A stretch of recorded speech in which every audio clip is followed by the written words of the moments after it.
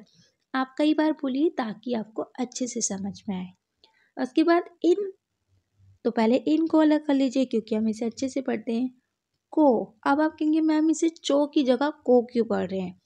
तो कुछ word meaning ऐसी होती है जो CH को का पढ़ने के लिए लिखा जाता है।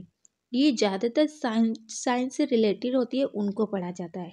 जैसे इनको एट, लास्ट वाले को नहीं पढ़े तो इसलिए एट हो गया, इनको एट। तो लिख लीजिए इसको, इनको एट। आप भी पढ़िए, वेरी गुड। आप मुझे ज़रूर बताइएगा इनमें से कोई भी ऐसी वर्ड मीनिंग जो आपको अब भी समझ में नहीं आई है, तो मैं इसे और अच्छे से समझा दूंगी। पूरी वीडियो देखिएगा, हर एक वर्ड मीनिंग से कुछ सीखने को मिलेगा। चलिए अब आगे जान लेते हैं। UNCANNY। तो पहले UN को अन पढ़ते हैं, सबको पता है। तो शुरू और बीच में U को आ पढ़ा जाता है, तो अन। उसके बाद CA को के पढ़ेंगे, अन के।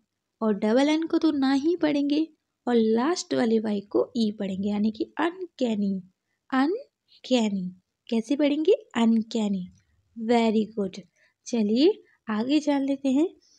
अगर आप चाहें तो इस चैनल को सब्सक्राइब के साथ साथ लाइक भी कर सकते। चलिए आगे और वर्ड मीनिंग देख लेते हैं जिससे आपको और अच्छे से समझ में आए। यहाँ पर जैसे कि आप लोग देख रहे हैं MARTINET। तो पहले MA को अलग कर लेंगे, यानी कि माँ, क्योंकि जब भी ए के बाद दो कॉन्सोनेंट होते हैं तो ज़्यादातर ए को आकर डंडा पढ़ा जाता है, यानी कि माँ। उसके बाद माँ र टी, यहाँ पर मैंने रा लगाया नहीं है हिंदी में, लेकिन मैं अब बता देती हूँ, इसमें रा भी आएगा। मार, मार टी, मारटी। NET यानी कि नेट, नेट धीरे नहीं जल्दी बोलना है, नेट, क्योंकि ई को जल्दी पढ़ा जाता है। Martinet, martinet. वैसे बहुत अमेरिकन तरीके से बोला जाता है कि जब भी वॉवल्स के बाद आर होता है तो आर को साइलेंट रखा जाता है, लेकिन इंडिया में ज़्यादातर साइलेंट नहीं रखते हैं आर को, हम लोग बोलते हैं। तो अगर आप चाहें तो आर को बोल सकते हैं, और अगर आप नहीं चाहें तो नहीं बोल सकते हैं। उसके बाद DIL, ये शायद मैंने अभी आपको पहले भी सिखाया है, तो इसको आप बताइएगा कि आप लोग सही से पढ़ पा रहे हैं या नहीं। बहुत ही सिंपल है, इसको पढ़ लीजिए। क्लास समाप्त हो चुकी है, यानी कि क्लास फिनिश हो चुकी है। जल्दी से बताइएगा कि किस टॉपिक पे वीडियो बनाऊं, और हाँ, एक टाइम भी बता दीजिएगा कि रात को 8 बजे या 9 बजे कौन सा टाइम आपके लिए अच्छा है क्लास के लिए। जल्दी से ये भी बताइएगा कि कौन कौन हमारे पुराने स्टूडेंट है और कितने स्टूडेंट ने कोचिंग ज्वाइन कर रखी है। Okay bye, good night and take care.